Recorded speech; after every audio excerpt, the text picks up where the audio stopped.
Bending, bending, bending, bending, bending, bending, bending. If you're anything like me, then if you don't bend for a while and really get into that style of playing, then when you come back to it, it's just not there. You don't have the strength or accuracy. Your fingers are wimpy and little girly man-boy fingers.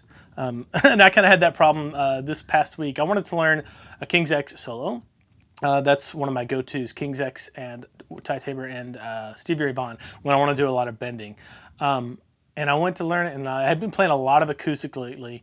And anytime I do that and I switch back to electric, my bending just isn't there. I have to go through this kind of calibration period where I toughen my fingers back up and work on my accuracy so I can hit the pitch of those bends, where it should be. So I want to give you some tips in this video for keeping your bending on point, keeping it strong, and making it sound continually better and better. So let's get into this tip list for bending. And if you have any suggestions or tips below for bending, feel free to leave them in comments. I'm sure this will be a great resource for people that are just getting into bending or, have never quite gotten their bends to where they want. But the first tip is to just play a lot. Play as much as possible if you're into this style of music that uses a lot of bending.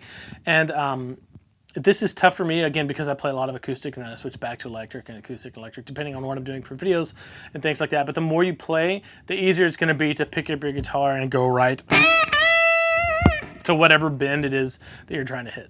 And tip number 2 kind of flows right from this, and that is to just pick a couple of tunes, a couple of solos that you really love that use a lot of bending. It's going to force you, number 1, to keep your hands in shape, number 2, to keep your accuracy up. So pick a couple of songs that you really love. For me, those 2 songs are anything by King's X or Ty Tabor, because he bends like a mother all the time in his solos. But that song for me at the beginning of the video was Summerland by King's X. I mean, that song starts off with a step and a half bend all the way up here on the 16th fret of the G string. And like that whole first phrase is nothing but huge bend, so really get your hand in shape quickly. And then anything by Stevie Ray Vaughan, pretty much, I always really love his bending style, and there's a lot of it, so keep your hands in shape. Little Wing or Texas Flood will be my Stevie Ray Vaughan songs of choice. In a song like Little Wing,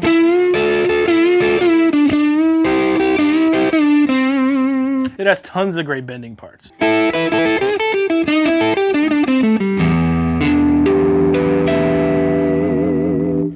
If you're anything like me, if you don't bend for a while, what happens is, like, the part underneath your fingernail, the skin underneath your fingernail, first couple days you're doing this will separate, and it's super painful. So what I usually have to do is, to get back into bending, is play for a couple days, take a day off, and then get back into it again, just so I don't cry like a little girl man boy when I'm bending. Anyway, so I guess that's another tip. If you're just getting back into this and your fingers get really sore, take a day off and then come back to the bending again. It'll be better after a day or 2 of rest if it's really sore. The next tip I have for you won't apply to everyone because not everybody has more than one guitar. But if you have more than one guitar, what's going to happen when you switch between guitars, particularly if they're different scale lengths, or if they have tremolos, like one of them has a tremolo and the other one doesn't, vibrato, a floating bridge, is this going to feel really different, and you're going to have to calibrate your body to get those bends right on different guitars. And a really great example of this is just going from like a Strat to a Les Paul. If I go from this guitar to that Strat to this Les Paul, this is a shorter scale guitar. So it feels like I have 9s on here, even though I have 10s on both guitars. But if I do that same bend,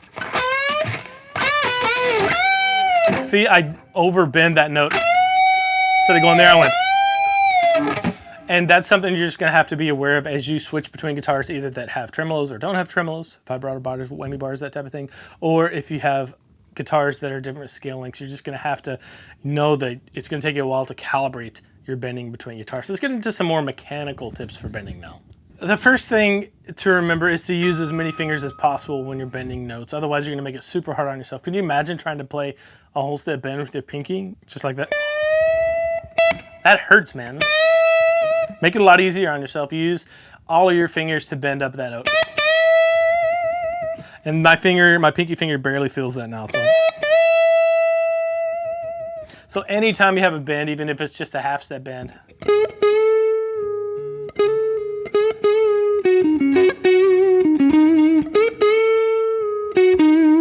use as many fingers as you can. So if you're just using your second finger, use your index finger to help out.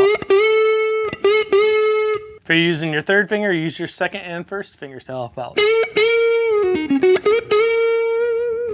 And if you're using your fourth finger, same thing. Use your first, second, third fingers to help out too.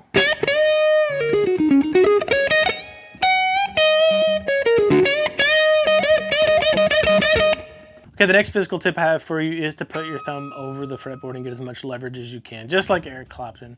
A lot of people think or say that proper guitar technique is to have your thumb behind the fretboard all the time on the back of the neck, but this is one case where I really don't think that's true. Watch my thumb as I play this opening line from that solo I did at the beginning of this, and you'll see that the only time my thumb comes off the back of the neck is when I'm doing vibrato or if I have a line that doesn't use any bending.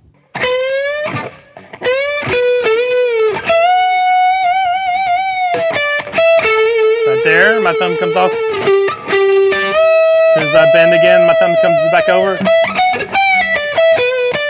And right here, my thumb comes off because I go through this thing where I just walk down the pentatonic scale and do a little bit of vibrato. Then run it back into a big bend. Thumb comes right over the neck to get that leverage.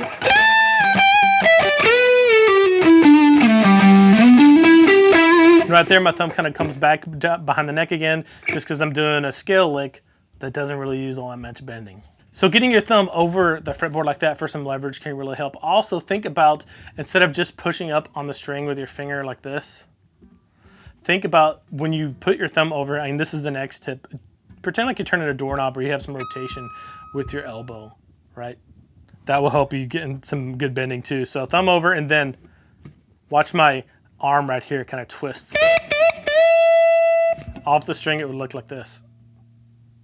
So that helps a lot. All right, the last tip I have for you is to just, when you're first starting out with this especially, double check the pitch of your bends, because the last thing you want is to be going for something like this and end up with this or this.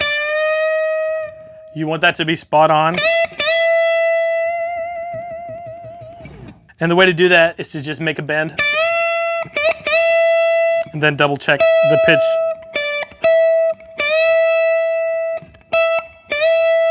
Just to make sure that you're hitting the right note there. And you can do this with any note in the pentatonic scale. If you want, you can do it like if we're in E minor kind of right now. So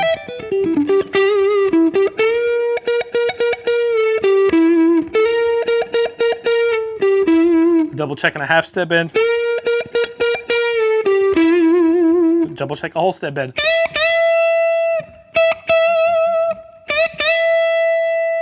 So be sure to just be aware of the pitch of your bends. And again, this is especially true if you're going back and forth between different guitars that have different feels or tensions between them, like I mentioned earlier. And I thought of one more tip for you guys is when you do a bend, you don't always have to put vibrato on it right away. And this is stylistic subjective, but it's something that I like. When I bend the note, you can bend it, hold it there for a little bit, and then put some vibrato on it. You don't have to go, I can't even do it, vibrato right away. You can go. And the thing to me that does, it makes you sound more like a singer. If you listen to a lot of singers, they'll hold out a note, and then put vibrato on it. I can't sing. You know that. But listen to a lot of your favorite singers and try to emulate what they're doing, not only with their bends, but your vibrato too, because all vibrato is bending over and over again, right? So that is it for this little video. I just wanted to do something that was relevant to kind of what I'm going through right now as far as prepping for that lesson with Little Wing with a student, and just going through and learning this solo for Summerland that I absolutely love. Let me know in the comments below what's some of your or one of your favorite bending solos that you either want to learn or you work on all the time just to keep your bending up. If you need any help with any of this stuff, you can head over to natesavage.com and sign up for a private lesson there. Also, check out the Guitar Foundations course that's there. It's not out yet, but it's going to be very soon. You can sign up for priority notifications, and it's going to be free. It's going to be hosted here on YouTube, and there's going to be a giant ebook that's going to be available. A lot of really cool stuff coming, so make sure to check that out. I'll see you in the next video.